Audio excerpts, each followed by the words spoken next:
హైడ్రా అధికారులు Musi river front అధికారులు ఆయా ప్రాంతాల్లో ఇళ్ల మార్కింగ్కి వెళ్తున్నారు. ప్రధానంగా ఓల్డ్ మలక్పేట్ శంకర్ నగర్ ప్రాంతాల్లో ఇంటి మార్కింగ్కి వెళ్ళినప్పుడు అధికారులపై జనాలు తిరగబడుతున్న పరిస్థితి కనబడుతుంది. ముఖ్యంగా ఆ ప్రాంతాల్లో కొంత ఉద్రిక్తత చోటు చేసుకుంది.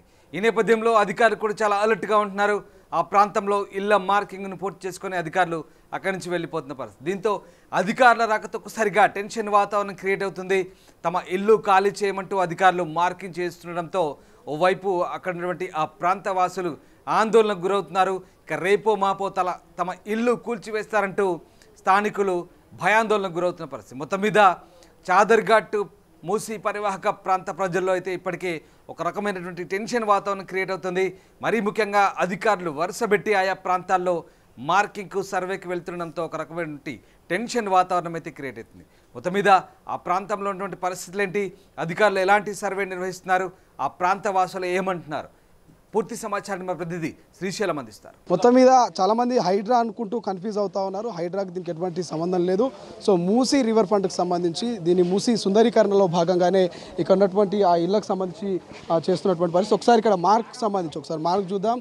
ఆర్బిఎక్స్ అనేటువంటి మార్క్ వేస్తూ ఉన్నారు. ఇక్కడ ఉన్నటువంటి ఇళ్ళని కూడా తహసీల్దార్ గారు క్లియర్గా చెప్తా ఉన్నారు. గతంలో ఆల్రెడీ ఇక్కడ మార్కింగ్ అయిపోయింది. ఎవరైతే మార్క్ అయినటువంటి వాళ్ళకి సంబంధించి ఒక డేటా మాకు కలెక్టరేట్ నుంచి వచ్చింది. ఆ కలెక్టరేట్ నుంచి వచ్చినటువంటి డేటాను తీసుకొని మేము ఇక్కడ దాకా వచ్చాము. ఇక్కడ వచ్చినటువంటి ఆ ఇళ్లకు సంబంధించి ఒక మార్కును మేము గీస్తూ ఉన్నాము. అది ఆర్బిఎక్స్ అనేది. సో ఆర్బిఎక్స్ అంటే రియాబుల్స్ అని చెప్పేసి ఆ ఎక్స్ అనేది కన్ఫర్మ్డ్ అని చెప్పేసి చెప్తున్నటువంటి పరిస్థితి. సో ఆ ఎక్స్ గీసారంటే ఖచ్చితంగా ఇల్లు కన్ఫర్మ్ అయింది. వాళ్ళకు ఆల్టర్నేటివ్గా డబుల్ బెడ్రూమ్ ఇల్లు ఇస్తామంటూ కూడా చెప్తున్నటువంటి పరిస్థితి. ఒక్కసారిగా మనం ఈ మూసీ రివర్ ఫ్రంట్కి సంబంధించి దగ్గరలో ఉన్నాము. ఇక్కడంతా కూడా వేస్టేజ్ ఉంది, మనం చూస్తూ ఉన్నాము. ఒకసారి కొంచెం ముందుకు పోయే ప్రయత్నం చేద్దాం. ఇక్కడ ఇటు నుంచి పోందా సతీష్? చూస్తున్నాం మనం. ఇదంతా కూడా మూసీ నదికి సంబంధించినటువంటి మూసీ నది పరివాహక ప్రాంతం అంతా కూడా ఆ బ్రిడ్జ్ కనబడే బ్రిడ్జ్ మనకంతా కూడా మనం ఇంతకుముందు చూసాం. చాదర్ఘాట్కి సంబంధించినటువంటి బ్రిడ్జ్గా చెప్పుకోవచ్చు.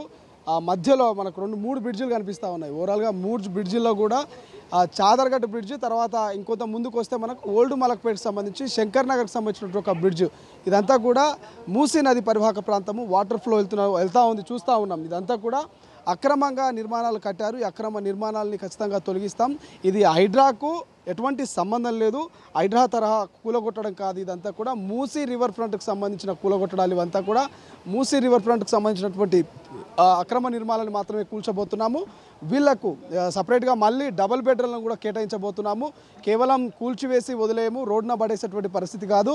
వీళ్ళందరికీ మళ్ళీ డబుల్ బెడ్రూమ్లు ఇస్తాము. వీళ్ళు ఎప్పుడు వెకేట్ చేస్తే, ఎప్పుడు ఖాళీ చేస్తే అప్పుడు ఇమీడియట్లీ మేము డబుల్ బెడ్రూమ్ ఇస్తామంటూ కూడా తహసీల్దార్ చెప్తున్నటువంటి పరిస్థితి. ఒక్కసారిగా కొంత ఇక్కడ ఉన్నటువంటి స్థానికులు మాత్రము భయాందోళనకు గురవుతున్నటువంటి పరిస్థితి. అసలు ఏం జరగబోతుంది, ఏంటి, అధికారులు వస్తూ ఉన్నారు, ఎప్పుడు లేని అధికారులు ఇక్కడికి వచ్చి ఇక్కడ మార్కింగ్లు గీయడం ఏంటి, మా ఇళ్లకు సంబంధించి మమ్మల్ని డీటెయిల్స్ అడుగుతూ ఉన్నారు, ఆధార్ కార్డ్స్ అడుగుతూ ఉన్నారు, రేషన్ కార్డ్స్ సంబంధించిన డీటెయిల్స్ అడుగుతూ ఉన్నారు, సర్వే చేస్తూ ఉన్నారు. మరి హైడ్రా తరహా కూలగొట్టే అవకాశం ఉందా ఏంటి అన్నటువంటి ఒక భయాందోళనకు గురవుతూ ఉన్నారు. కానీ అధికారులు ఒక క్లారిటీ ఇచ్చే ప్రయత్నం చేస్తూ ఉన్నారు. కేవలం రిహాబిలిటేషన్కి సంబంధించిన ఇదంతా కూడా రిహాబిలిటేషన్లో భాగంగానే మూసీ రివర్ ఫ్రంట్కి సంబంధించి ఏదైతే సుందరీకరణలో భాగంగా మూసీ నది పరివాహక ప్రాంతాల్లో ఉన్నటువంటి దాదాపు 1200 ఇళ్లను మేము గుర్తించాము. 1200 ఇళ్లకు గాను మేము మార్కింగ్ ఇస్తూ ఉన్నాము. కొంతమందికి మేము ముందస్తుగానే ఆ నోటీస్ టైప్లో మేము సమాచారం ఇస్తూ ఉన్నాము.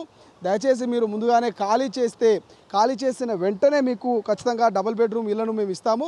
ఆ డబుల్ బెడ్రూమ్ ఇళ్లలో మీరు ఉండొచ్చు. ఇక్కడ ఇరుకిరుకుగా చాలామంది నివసిస్తూ ఉన్నారు అంటూ కూడా చెప్తున్నటువంటి పరిస్థితి. మరోవైపు డబుల్ బెడ్రూమ్ ఇళ్లకు సంబంధించి కూడా ఎవరైతే లాటరీ టైప్లో మేము ఆ యొక్క డ్రా తీస్తామో, ఆ డ్రా తీసిన తర్వాత ఆ డ్రాలో ఎవరైతే పూర్తి స్థాయిలో వాళ్ళకి సంబంధించి ఎవరైతే డ్రా తీసిన తర్వాత ఎవరికైతే వికలాంగులు కానీ ముసలి వాళ్ళు కానీ ఉంటారో వాళ్ళను మొదటి ప్రిఫరెన్స్ కింద వాళ్ళకు ఖచ్చితంగా గ్రౌండ్ ఫ్లోర్లోనే వాళ్ళకు మేము డబుల్ బెడ్రూమ్లు కేటాయిస్తాము.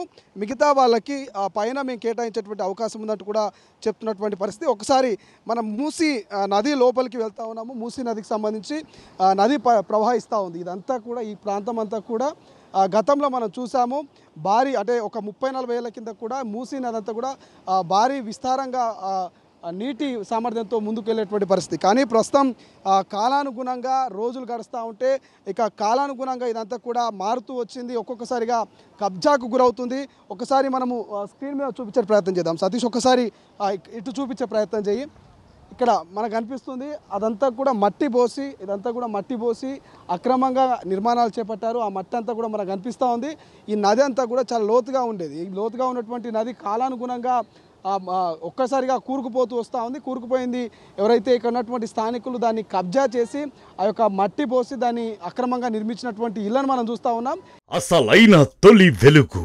ఫాలో వాట్సాప్ @తొలి వెలుగు official.